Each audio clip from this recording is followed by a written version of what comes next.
here with Rabbi Shai Graucher, my partner in this amazing project, a book about what happened over here the last 2 years in ArtScroll. The book is called Chesed Under Fire, and it tells the story, the incredible story, the journey that began, Shai's story that began many years ago as a child growing up in the home of Dedi and Malka Graucher, his relationship with Reb Chaim, his development as a Ben Torah, as a Mechaber Svarim, and as somebody who then was propelled to international stardom through the events of October 7th.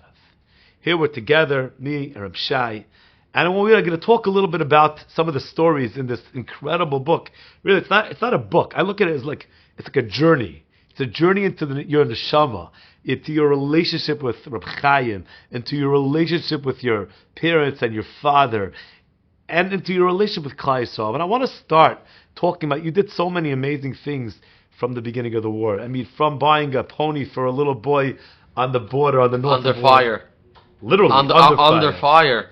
I mean, you know what? Why don't we start with that? Tell us a little bit about how that happened. You bought a pony for a kid. So, we actually saw a very nice interview in TV about Moshav Shtura, that there's one mother left and one child in the whole place. Everybody left, and there's Chayalim there from day and night. And she, every morning, wakes up early and cooks for the Chayalim and raises money and whatever she gets, only to cook and to cook and to cook. And I saw the video, and then this boy's having a birthday. What was his name? Yair, right? Yair. And Yair wanted a very, very nice gift of a pony, but his mother said, all my money is going to buy food so I can cook for the Chayalim. And the day after, we came with our group, like every single... Well, hold on. You're skipping. Wait, so you heard this thing. You decided, you know what? Oh, right away. I wrote on the status, I need a pony. Right away, I got 10 phone calls. We got the best price. We bought the pony. The pony's name was Paco, right? Paco. It was... This day was... The north was... Like Hezbollah was attacking like crazy, and the house of Yair and his mother was like in the front line of, like they were able to see their houses and we were able to see them. And I remember they said like you cannot even come closer, so it has to be in the back.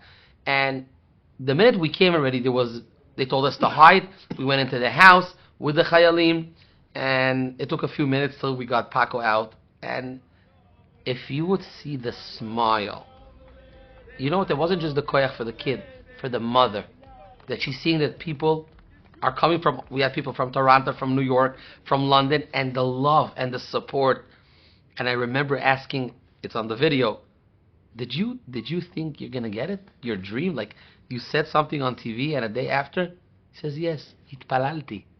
To hear from Yair,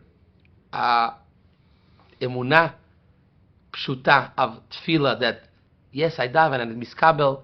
It was something so special, and I think this was the greatest thing about all the stories and everything. But just coming, bringing love and support, and you saw, we didn't talk to nobody about, start putting on tefillin, start bishoy mesha. We just gave action of chesed under fire in the most respectful way. Some of the days we spent together on the road, we watched the Yad Hashem.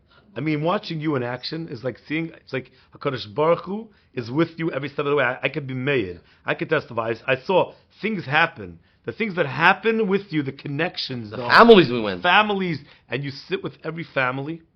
It's as if it's the first day. Most people, the first day they're going to Menachem Avil, they cry with a family. You did this for 500, for 600 days. Every time you sit with a family, every time you're with them, 100%, and you pashut cry as if you're like their relative, you're their brother, and they feel it, The parents feel it. You give them a nechama, it's something beyond special. But I want to talk right now because one of the most beautiful stories in the book, and there's so many. It's such a beautiful book. My father, Reb Chaim, it's beautiful, but there's something so special because there was a girl, and this girl got shot from a terrorist attack in the entrance to Yerushalayim. And this is one of the most special stories in the book because you went to the hospital, And tell us what happened when you went to the hospital. You wanted to help. You wanted to be mechazik. Like you do for a lot of people who are in terrorist attacks. What happened? So we went to the hospital with, again, a group of amazing donors and people that, without them, and it's maybe a time to thank all of them that came, left their homes, left their kids, and just came to help bring love and support. And we went into the hospital, meet more soldiers. It was already, I don't know how many visits. And then we came also to the room. And how old was this girl? 20? Around that. And we came, and I remember her seeing, and she was calm, but not a Beis Yaakov girl. And we wanted to make her happy. For me, every time I went to a room, first of all, Nachman, they say Chasidim Arishonim Hoyu Shoim Sha'achas. I try every day and every single place I went to stop for 60 seconds. We can do Sha'achat, but just to think what we're going to do. And by the way, this came after being in Gaza. When I went first time to Gaza, and I saw the Chayalim are living their lives, a Chayal 40 days with his boots, and in the house is broken. And then I asked to go to a tunnel just to understand a little bit before I say Achenu Kol Beit Yisrael, and it changed a lot in my life. Just to understand. So walking in this room also, thinking for 60 seconds, I want to make these people that I'm going, Hashem, give me the siyata d'ishmaya and the koyach to make them happy. Because you don't want to just go in and have a regilus of, okay, and it's not the iPhone and the iPad, and it's not this. It's the love and the support. And we come in, and I asked her, how can we make you happy? So right away, the mother said, her coat was shot, so no problem, a coat, but how can I make you happy? And then she said, my father flies, and he has a koilel. And for me, I just want my father to be home with his family like everybody wants. And we need help with the koilel. I told her, Don, just put your father on the line. And all she wants is her father should be able to sit and learn at home. We shouldn't have to travel all the time. And for me to see the true in life in such a way that she could have asked for everything and she would get everything. She would ask for a car, she would get it. She would get everything. I had people there, we had donors there, and it was so special. I remember that we were able to raise money for a few months. You spoke to the father right then. Right then. What happened? What we made the wire on the spot. I didn't have a donor like specific. I said I'm wiring the money. We wired the money right away, and then we were able to raise more money. But another guy in Lakewood then heard about it, and he also gave the same amount of money, if I remember correctly. Yeah. Also another $26,000. He raised. He was very close to the family. CBN Chaim Nager. So he right away with us together. We did it, and it was something very, very special. But you know what was special? I was with my children in the park. This is how long afterwards? A few months. A few months later, you went bike riding with your kids. Probably 5-6 months. So there you are, bike riding around. In Arnof, in the soccer field. And this boy comes to me. A yeshiva bocher. A yeshiva bocher looks normal, regular, and he tells me, Shai, you remember that story? I says, of course, like yesterday. He says, I didn't sit and learn so much. And right after October 7, I helped in the kitchen. I couldn't learn. It was hard for me. I don't have a cheshek, but I wanted to do something good. So I cooked every day. Who was he cooking for? He was cooking for chayalim. Okay. For people that need food.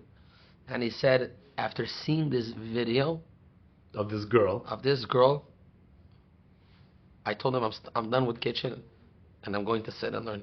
And today, Baruch Hashem, not only that I'm learning, I'm starting shidduchim, and I cannot thank you enough. And 2 weeks later, I was in Petach Tikva by my mother, and we had a bar mitzvah of somebody that works in Mada, and he took such good care of my father. Really took care of him, whatever my father needed, and he loved him so much, and he prayed with him, and he had a bar mitzvah. I didn't really want to go, but I said I'm going to go. We went to say Mazel, and then on Desert Nashim, the mother of this boy comes to me and tells me the same words and is thanking me. I think the special thing about it, first of all, it's an incredible thing to see the godless and what is a person thinking, but there was a lot of questions. Why you're doing videos? Why do you need it? Matan Baseter, we know this is a very big maila, and there's a lot of things that could have been done maybe differently, because we know that matan baseter. But you know, in the beginning, mamish, in the beginning of the war, when I spoke to the rabbis that I'm very close to, you know, they told me on Pesach you break the matzah yachatz, big and small. The big one you hide, the small one you leave. It says le'olam ye'adam yireh shamayim baseter uvagolui. A person has to be yireh shamayim. You have to daven, you have to learn, you have to show it. But beseter uvagolui, it should be more beseter than the golui. You have to show, but don't show a lot. Show a little bit. That's why the big matzah, the big things, you hide it. But you have to show something. And they told me, show the videos, but make a cheshbon and nefesh. Every single day. From all the videos you did. If you did more beseter. And I can tell you, and you saw a lot of things that we didn't post it, we didn't put on videos, till today. And Baruch Hashem, I'm happy with this. That we were able to do it, and to be mekayim with this. And I worked very hard to be able to do it. But, in such days of challenging, of sinas chinam, of hates, and you saw what's going on in the street before October 7, there was a lot of good things that came out from the videos. Besides donors, I wouldn't get so many people that came and gave hundreds of thousands because they saw the videos. Yes, there's people that didn't like the videos, but the keruv, the achdus, the love. Here, you're taking a story, one movie, and you're hearing only one person that saw the movie. How many people saw this movie and it made them happy? So listen, we're not perfect in life, but the great things came out of it. And you know what? The phone calls that I got from LA, from Miami, from New York, from London, of kids, a 9 years old, a 10 years old, a 13 years old, that told all those friends, we don't want gifts. You'll bring money, and we're going to send it to Israel. We're going to buy a chayal. There's a kid in LA, he raised 5 pairs of tefillin, $3,000 for chayalim, and the chayalim sent this boy videos and told him, thank you for the tefillin. So if kids saw it, and kids, for me, this was giving me chizuk. Yeah, I want to take you back to when we were doing research for the book. I mean, it's like no other kind of research, because usually, you know, research means I sit with a person and they tell me stories. With you, it's not like that. Research is, we get in your car, your van, and we drive from house to house, and I watch the stories happen in front of my eyes. It's not. Those are much better than the way you tell me the stories. I'm part of the story as it happens. So when we came down south and we went to do birthdays, Nathan, your brother, I call him the birthday king, he's the one who came with the idea for every orphan, every single one, every widow, on their birthday, you guys go to their house, to their school, and you give them a birthday cake, a beautiful cake, a special cake, a present, balloons. You make it, and you find out what the kid wants also before, and you give them that special present, and the kids know a few weeks before, and every day they're waiting for you guys to show up, and then you show up at the school, and you come in, and there's guitars. It's like a dream for a kid, especially a kid who went through what he went through. So we come into the school, and the guitar players are playing Yo Yo Moledet, and you were singing Od Yoter Tov, it's mamish geschmack. It's like a matzav, you know, it's a real vibe. And we come into the classroom, and in this classroom, there's a picture of your Rabbi, Reb Chaim's, on the wall. And I knew you were going to do this. I had no question. If you see Reb Chaim on the wall, there is no way in the world we are walking out of this classroom and Shai didn't talk about Reb Chaim. Not a question. And you turn around and you say, who could tell me what's special about this wall? Because I said, I know. Reb Chaim's on the wall. And then you told the boys a story about Reb Chaim. Could you tell everybody what you told them? Yeah, so I said a story about Reb Chaim that I'll never forget, that everybody knew Reb Chaim didn't talk a lot, but he had a big ashpah. People raised millions with him. You call Kupat Yair Bnei Brak today, they'll tell you it dropped down very, very down. And Reb Chaim had a big ashpah, and I would never forget that. You know, he spoke twice, in his bar mitzvah and in his wedding. But when he went out, and every time there was a different rabbi or his son saying his letter, and one day Reb Chaim, opening his day nets, he's a sandik for 3-4 children. Bua, bracha v'atzlocha, this one needs parnasa, this one needs a shidduch, and he's giving a lot of people chizuk. And then in the afternoon, and mincha and everything. And then at night, Reb Chaim is going to Atzeres chizuk, Klal Yisrael. That was a Dirshu Atzeres, right? I think it was Dirshu. It was in the arena, right?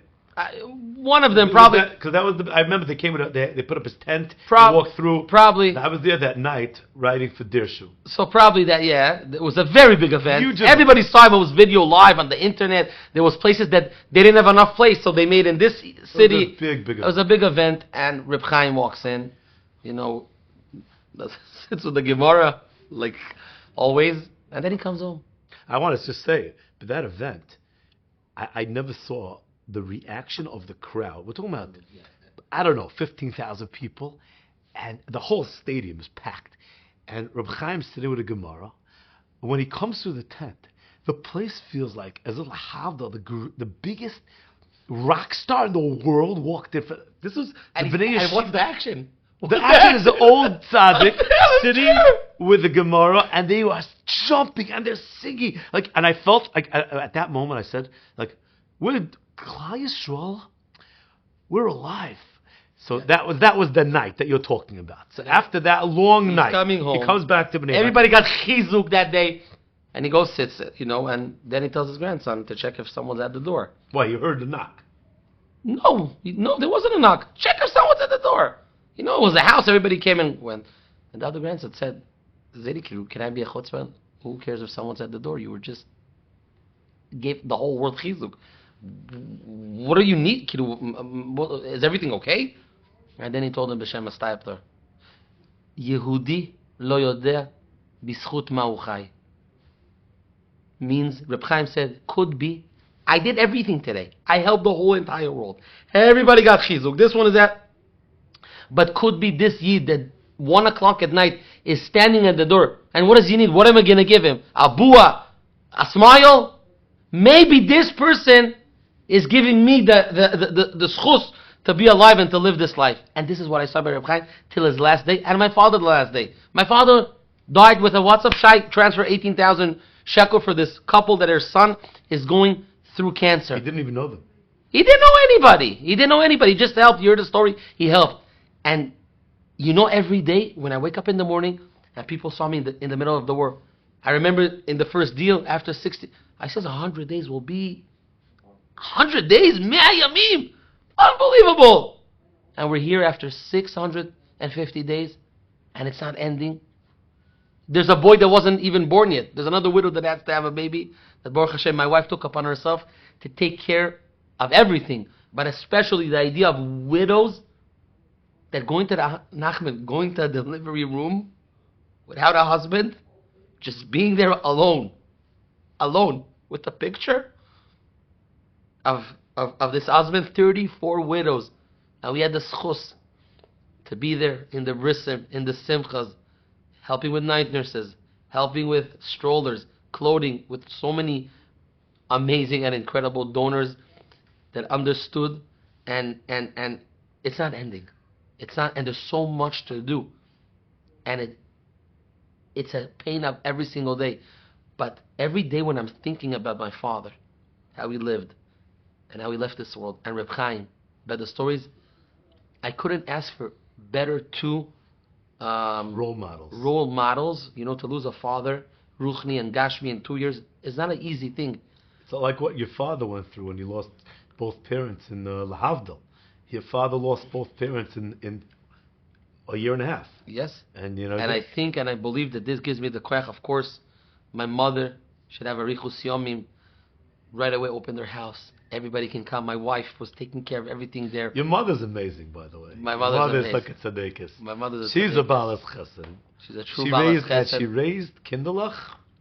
Avram Fried said to me, the kinderlach that the Grauchers raised, Mrs. Graucher, what she raised, you don't see kids like that. Yeah. So it's a big schus, and it's an honor. It's an honor to have the zchus of a shlichus, and to give so many joys. And I never maybe said it, and maybe it's an opportunity. People are going to see it. People are going to watch it, and we tried very hard, everything, and maybe on the way there were mistakes and people that we didn't give the respect that they deserve, or donors that help. And I'm not perfect, so it's an opportunity to say to everyone that we love everyone, and we just try to bring love, Kiddush Hashem, We can't solve people's problem. I cannot solve people's, and they know it. The widows, the orphans, the hostages, the soldiers. But we can help with love I want to say and take their pain. I want to say something because that reminds me of something. I think we could, before we finish up over here this conversation, I just want to remind you when we were together and we went to the border of Gaza, Egypt, and Israel. There's a kibbutz over there. Shalom. Kerem Shalom. Kerem Shalom, right on the border. Right. The border, there's a wall. That wall was the border between Gaza and Israel. And on October 7th, wow, we sat in the pagola in that kibbutz, a few feet away from the wall, that a terrorist put an explosive device, blew up the piece of the wall, and then they came in. Animals came in on Simchas Torah. But we're sitting together with a group from Tom's River and their Rav, Rabbi Rabinowitz, I think, right? Yeah. Very chashuv Rav. And we're listening to the story of the widows there and the husbands, son, and what happened on that day. And then we went into the house and we heard from Amichai Schindler. Had he lost his hand and holding the door, and then the terrorists are trying to get into the door, and they blew up the door, and he went flying into the wall. It's a miracle, and his family was survived. Crazy, unbelievable miracles. But we're talking to the other Amichai's widow, and she's telling us about. And I said to her, tell Shai what he does, because he doesn't even know what he does. And she said, sometimes Shai doesn't know. You remember this, Shai? And I said, you don't remember what I said to her? Tell Shai. And she said, Shai doesn't know. A half hour before he comes to see us, I'm lying in bed, and I have no koyach to get out of bed. He doesn't know. He doesn't know, because when he came, I got out of bed. But he doesn't know when he comes, what it gives us. Nachon, he can't change our lives. He can't fix everything. But when he comes and brings us that light, for us, it changes everything. It changes our whole life, because at the end of the day, I'm lying in bed and I have no koyach, and when he comes, suddenly, like, life is easier, life is brighter, and I wanted you to hear that, because you're giving koyach to everyone, in this book, people read this book and they'll understand what a journey you were on. Your journey was Klal Yisrael's journey, and you were like the face of Klal Yisrael on this journey, but people don't understand and you don't even understand. You've seen so many things that came out of the things you've done. But you don't even understand a fraction, a mashu, because every story that you were involved in has ramifications, has ashlachot, and things you don't know about, and kids, and grandchildren, and the widows, and the chizuk they got. You don't even know. You know a little bit. You know what they say when a person comes to Shemayim, and they tell him, and all these mitzvahs, and he's like, I didn't do that. You're like, yeah, but you danced at the Kaisla, and someone saw them, they came from, and now they're kids and their grandchildren. You have no idea. When you're going to come to Shema after 120, you should have Arichas Yamim. And when you get there after 120 and they show you the warehouses, the storehouses of Zechusim, which came about through all the things that you did here, people have no idea. I mean, I saw a little bit because I went with you. I had the Zechus to go with you. But what happened there? Yeah, you were a Shliach. And what is Zechus? You know what Rabbi Zlotowitz says of Gedalia? Always, Shai, we're just warming up. And I just want to take this opportunity also. I know ArtScroll for many years because Reb Chaim's book, and we started with the Geras Agro. My father told me, you have to pick up Rabbi Zlotowitz and be in touch with him. And he made the Shidduch, another great thing that my father did. But the minute October 7 happened, one of the first phone calls was from Reb Gedalia, and of course his son Aaron and Malki that works there. And he told me right away, ArtScroll is yours. We are with you. And I think it's one of the only emails they ever send for a fundraiser of that nothing to do with the Mesorah Hirsch Foundation, and right away having the Gemaras, having the Chumoshim, helping with Shasim to orphans, and doing whatever they did. I think, so we know a lot of the ArtScroll books, but there's a lot of chesed there, and it's not just Reb Gedalia and Aaron, but I call it the family of ArtScroll. It's the people that work there, that cared, that helped. There's one worker that put in a status, and this donor every time sent $10,000. And it wasn't once, twice, it was a few times. And I call it the family of ArtScroll. I think this is also representative of Klal Yisrael. because it's not just the books, it's not just the Torah. There's so much chesed and good things that's coming out of there with the leadership of Reb Gedalia, and Also, we're his grateful. father, Reb Meir, Yeah. Reb Nosson. Yeah, Baruch Hashem, there's a lot of great people in Klal Yisrael. So, Reb Gedalia, Yishkayach for everything you do. I'm very close with Gedalia also. He put us together also. Yeah, that's right. That's right. So that's a good shidduch. Baruch Hashem. Maybe my father in Shamayim is getting the credits after 120. You made the shidduch with Gedalia, and Gedalia made the shidduch with Nachman, and we did chesed. Baruch Hashem. So Baruch Hashem. Baruch Hashem. You should be Zoicha Shai. You should keep on doing chesed for many years to come. In not just hard times, in good times, but I really think that when you stood at the Levaya in Eretz Chaim and you told your father what you want to do, I really think your father's in Shemayim. He's looking down at you now and he's saying, There's and no you say, I'm proud of you. There's You're no doing great. I'm proud of you. Keep up the good work. I know you can do it. And he's giving you, he's helping you, he's with you every day. 100%. And everyone should read this book. This isn't just a book. This is a book about what chesed is. This is a book about helping Klal Yisrael. Any person who wants to know what should I do? I'm just a regular person. Shai will tell you, I'm a regular person. Everybody can I grew up playing soccer. Everybody can do it. Everyone can do it. Everybody can You do just it. have to want. Exactly. And not to you give have to up. want. And not to give up. And you need a chesed, you need a And it's chus. Yeah. chesed. Shkoyach. Shkoyach.